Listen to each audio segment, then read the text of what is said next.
ఎందెందు వెదకినా అందందే గలడు ఈ సర్వాంతర్యామి నారాయణుడు.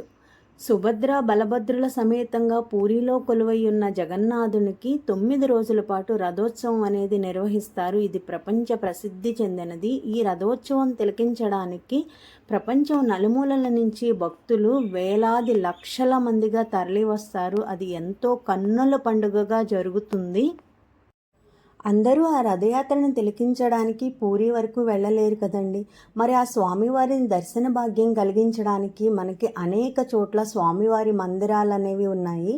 విశాఖపట్నంలో స్టీల్ ప్లాంట్లో ఉన్న జగన్నాథ స్వామి ఆలయంలో రథయాత్ర కన్నుల పండుగగా నిర్వహిస్తారు.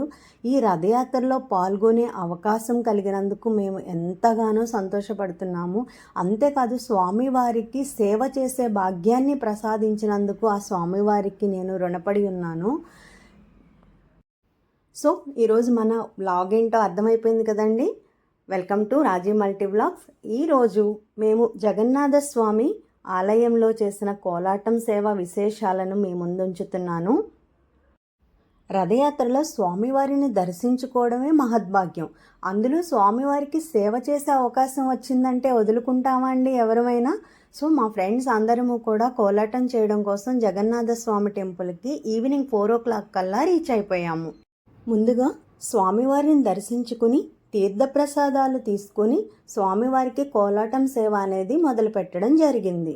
మేము స్వామివారికి చేసిన కోలాటం సేవ నా మాటల్లో వినడం కాదు, వీడియోలో మీరే చూడండి. ఆ స్వామివారికి మేము ఎంత బాగా సేవ చేశామో. ఇలాంటి విశేషమైన రోజుల్లో స్వామివారికి సేవ చేయడం అనేది ఒక మహద్భాగ్యం అండి.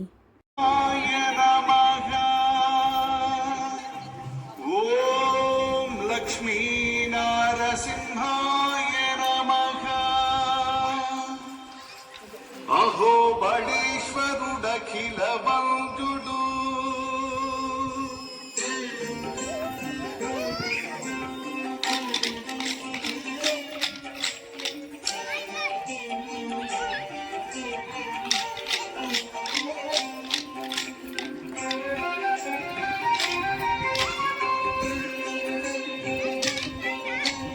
అహో బడీశ్వరుడఖిల వంజుడు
వెనకాల ఇంకా ఎక్కువ మంది పడతారు.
చూశారు కదండి ఆ జగన్నాథుడికి మేము చేసిన కోలాటం సేవ.